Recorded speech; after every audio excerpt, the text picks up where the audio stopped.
Question number 35 पे अगर हम देखें तो नॉर्मल को लिखा गया है RPNLBM में, तो गैदर को हम कैसे लिखेंगे?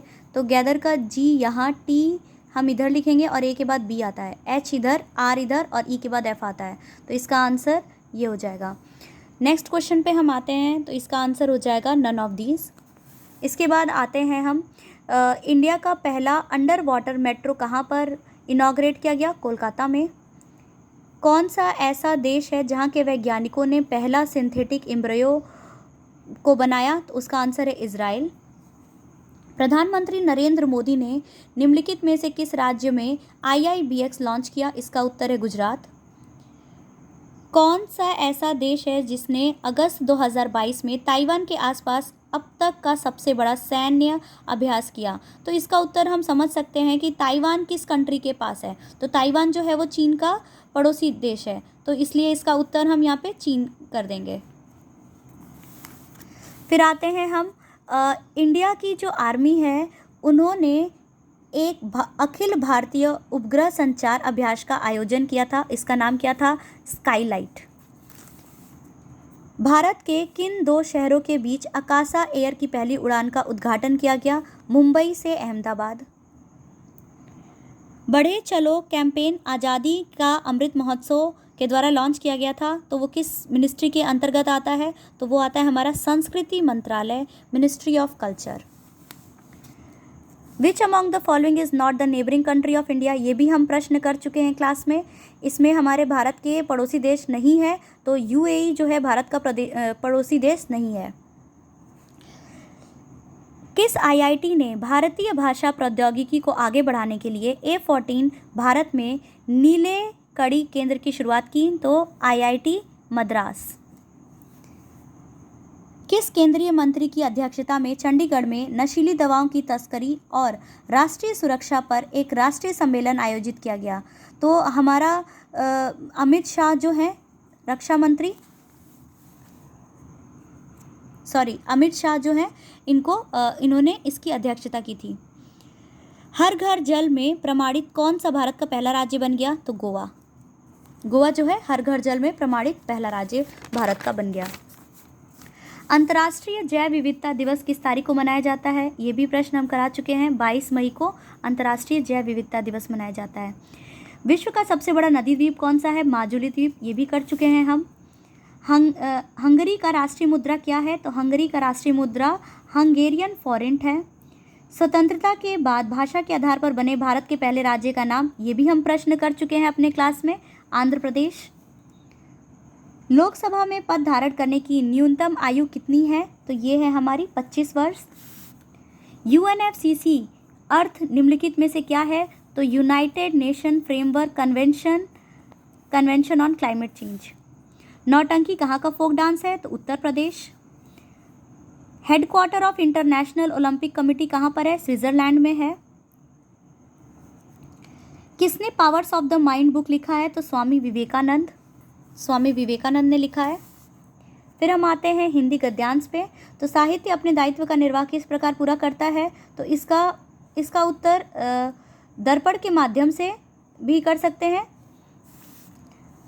साहित्यकार समाज के प्रति अपने उद्देश्य को कैसे परिपूर्ण करता है? तो साहित्यकार समाज में अपनी कृतियों द्वारा आशा का संचार करता है और उत्साह एवं कर्तव्यवाद का संदेश देता है। साहित्य हमें किस तरह से पुरानी पीढ़ियों की जानकारी देता है? तो राष्ट्र का इतिहास, गरिमा, संस्कृति, सभ्यता, पूर्वजों के विचार, अनुसंधान आदि तत्कालीन साहित्य द्वारा ही जाने जा सकते हैं।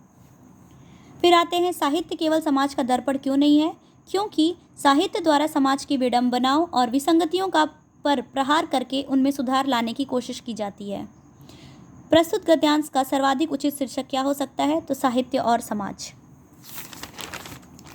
नेक्स्ट गद्यांश पर आते हैं हम। चिरस्थायी शब्द कौन सा विलोम शब्द प्रयुक्त हुआ है? तो यहाँ पर होगा क्षण भंगुर, इसमें विलोम शब्द कौन सा विलोम शब्द प्रयुक्त हुआ है? तो इसका उत्तर शाश्वत, या इसमें दोनों में थोड़ा कन्फ्यूज़न है। सत्य की तलाश कैसे की जानी चाहिए? श्रद्धापूर्वक अंतः विद्यमान सत्य के मार्ग पर आगे बढ़ते हुए इस सत्य का साक्षात्कार करें। जिज्ञासु को सत्य एवं अहिंसा के पथ पर चलते समय संकटों का सामना कैसे करना चाहिए? तो संकटों को सहते हुए निमित्त नाश किए बिना आगे बढ़ना चाहिए। सत्य और अहिंसा के मार्ग 80 की धार पर चलने के समान क्यों बताया गया है? क्योंकि सत्य और अहिंसा का मार्ग जितना सीधा है उतना ही तंग है और इस मार्ग पर चलना अत्यंत कठिन है। सत्य रूपी परमेश्वर की 3 चिंतामणि को प्राप्त करने के लिए हम क्या कर सकते हैं? तो ये सभी। अब हम आते हैं डीआई पर। डीआई की बात करें तो सबसे पहले अगर हम देखें तो यहाँ पर एवरेज आपको पूछा गया है, एवरेज अमाउंट, तो इसका उत्तर होगा 26.66 लाख। फिर आते हैं हम दूसरे प्रश्न पे, इसका उत्तर होगा 0.6%। फिर 68.33%, 109:151, 738.44 लैक्स। और अब हम दूसरे डीआई पर आते हैं तो दूसरे डीआई का उत्तर होगा 25:36। फिर आते हैं तो इसका आंसर होगा 0 और फिर दूसरा आंसर है आपका 56.99। नेक्स्ट है 18:25 और फिर आता है हमारा 61 kilometre per hour. Next DI की बात करते हैं तो इसमें 2003 में बताया गया है। तो सबसे पहले तो हम ये देख लेंगे कि कितने कर्मचारी छोड़े हैं और कितने ज्वाइन किए हैं। तो देखिए 2001 में +100, 2002 में -150, 2003 में +50, 2004 में +200, 2005 में -50 और 2006 में फिर 50 ने ज्वाइन किया। तो इसमें आंसर आ जाएगा आपका 5000। 2003 में कितने हैं? 5000। फिर आता है आपका नेक्स्ट क्वेश्चन, इसमें 9/13 आंसर होगा। नेक्स्ट है हमारा 2002। उसके बाद आते हैं हम 1% और फिर आते हैं हम 96.15%।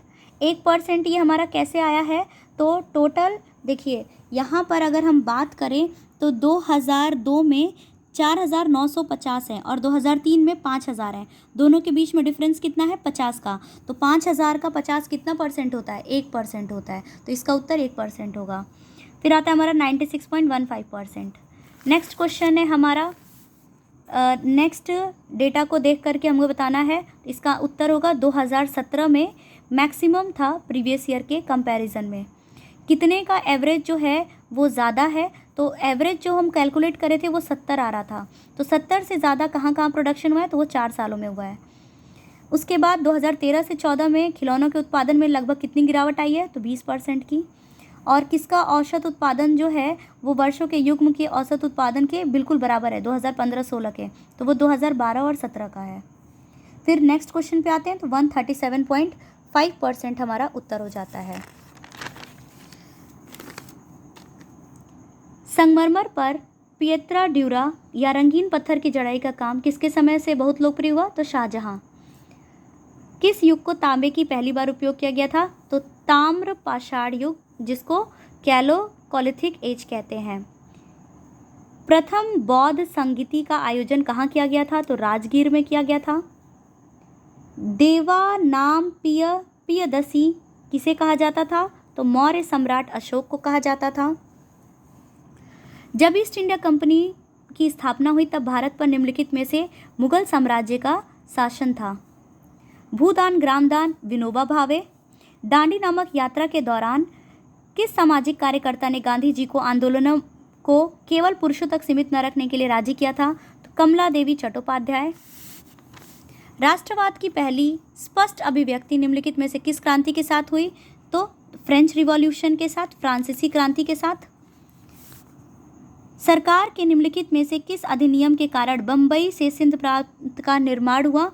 इसका उत्तर होगा भारत सरकार अधिनियम 1935। प्रसिद्ध युद्ध का नारा चलो दिल्ली किसने दिया था? सुभाष चंद्र बोस ने। जनसंख्या वितरण को प्रभावित करने वाला आर्थिक कारण नहीं है पानी की उपलब्धता। विश्व की सबसे ऊंची चोटी माउंट एवरेस्ट कहाँ स्थित है? नेपाल और तिब्बत। ये भी हमने क्लास में किया है। निम्नलिखित में से भारत में अक्टूबर का गर्मी का मुख्य कारण क्या है? तो भारत में गंगा के मैदानी इलाकों में अल्पदाब तंत्र। भारतीय मानक समय ग्रीनविच माध्यम से कितना आगे है? ये भी हमने प्रश्न किया है क्लास में, 5.5 घंटा आगे है।